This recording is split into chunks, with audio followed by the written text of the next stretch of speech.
good morning and welcome to an Eyes Open Network for December 17th, 2015. I just wanted to quickly run right into the videos I got queued up here. And it's discussion of the Russian S-400 ground-to-air missile weapon. And I'd like for you guys to take a listen to this, and I'll be back on the backside of it. Have a listen. It should open your eyes. S-400 missile system, perhaps the most controversial weapon on this Latakia airbase. It was deployed by Russia after the shoot-down of a Russian warplane in November this year by Turkey, with Vladimir Putin, the Russian president, vowing that any further challenge to Russian aircraft would be met with strength. This is the response. It's controversial because it means that Latakia is not just a base from which airstrikes can be launched. It's also, through this weapon, has the ability to watch and police, if necessary, the airspace over the entire region, not just Syria, but also Cyprus, Turkey to the north as well, southern parts of it, and even northern Israel fall under this missile system's range.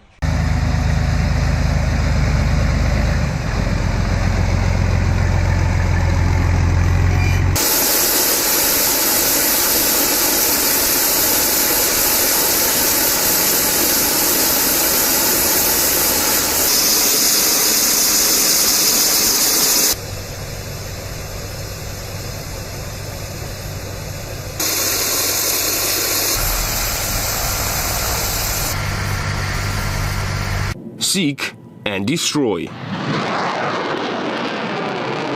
Planes, helicopters, and even missiles, you name it. The S-400 Triumph can locate and hunt down almost any flying target.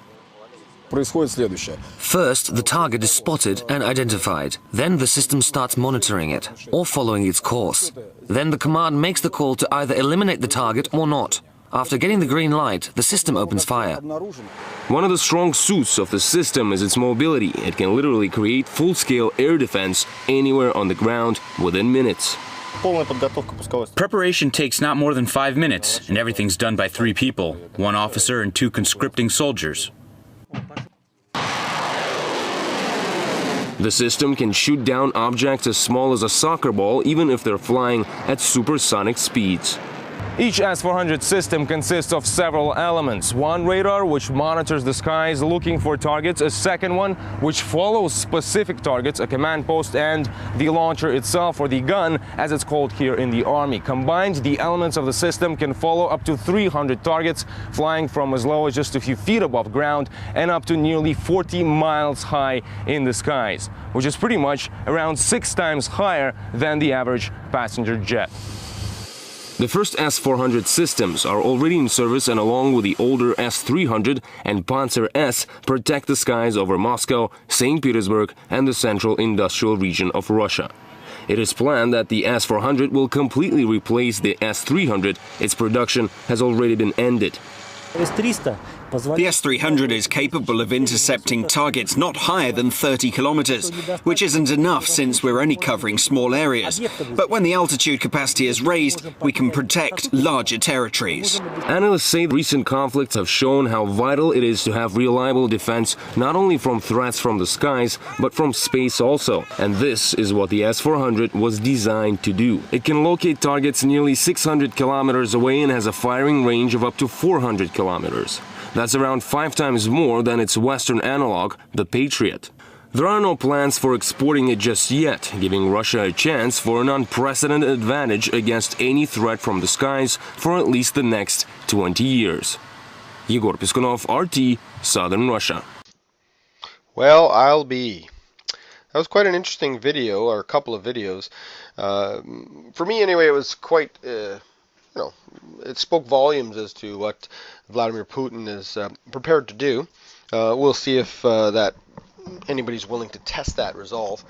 I don't think if I was a betting man, actually I am sometimes, I would not test that. I think he's pretty much prepared to pull the trigger. It's been nearly a month since Turkey shot down the Russian Su-24. And without question, one of the most serious, escalations in this whole Syrian conflict It's been about 5 years. There's been Syrian conflict, and in 6 decades there hasn't been a NATO strike against a Russian or Soviet aircraft. So it's a pretty big deal. So this incident, they call it, has sparked a lot of action from Russia, and from different levels of rhetoric to different levels of escalation on Russians' part. Just last week, or earlier this week, I reported on the Russian declaration of immediate and swift and tough action on anything that is threatening Russian military of any kind, whether it's air, ground, whatever.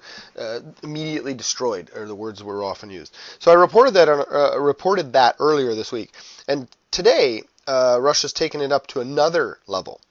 During the annual news conference in Moscow, Putin literally dared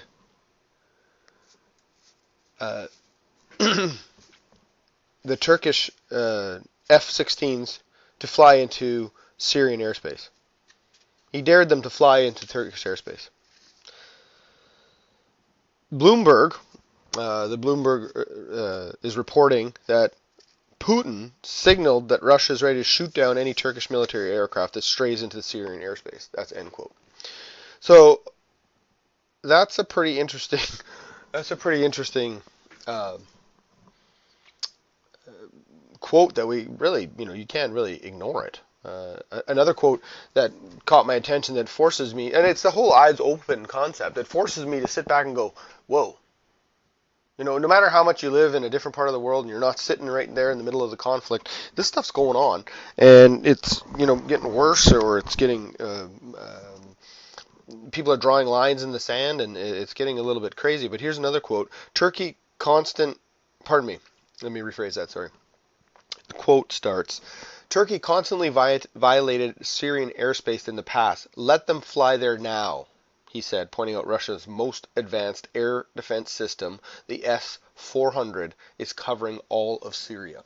So as you noticed in the video before, it mentioned that, or it talked about the range and the controversialness of this S-400, because not only does it cover all of Syria, it can actually have an impact on airstrikes in southern Turkey. It can have airstrikes in northern Israel. It's a big blanketed area to cover.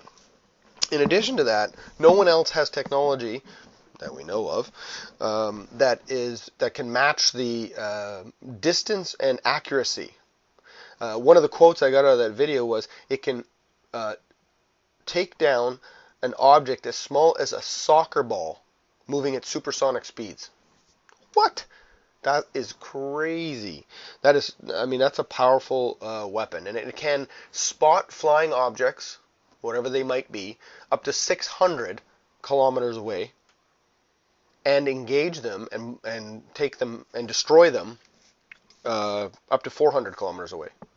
You're not really getting very close before they're blowing you out of the sky. So it's and it's very mobile. So this is a very big deal, and Russia has put a big, huge rubber stamp on exactly where their position is, and basically challenges anybody to defy them.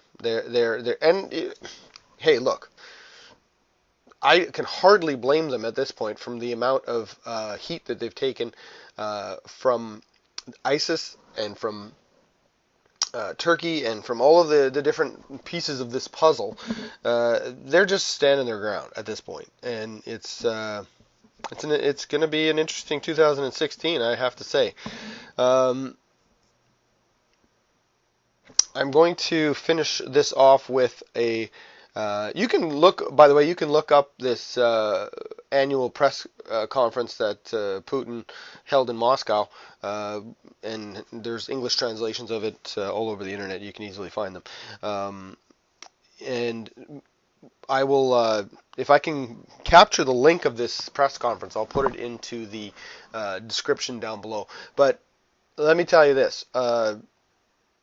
This is, I said it was getting a little bit crazy. It's crazy over there. So all I know is, if you haven't really opened your eyes to the fact that this world war has continued to escalate month after month, sometimes week after week, for the last 6 months, and like I said earlier, the Syrian conflict is 5 years old already, but in the last 6 months, things have changed dramatically. We're at that tipping point. Once you hit to a certain tipping point, things just take off on their own and have a life of their own. So I hope that I've been able to open your eyes a little bit with where Russia is positioning themselves in the Middle East, and if you think that this would be an eye-opening event for somebody else, please share. Let's get the discussion started below. I'd like to see your comments. I'd like to read them. I'd like to get involved if there's a comment that I can be a part of. And hey, have yourself a great day. Keep your eyes open. Listen to all. Believe no one. Do your own research and form your own conclusion. It's the Eyes Open Network.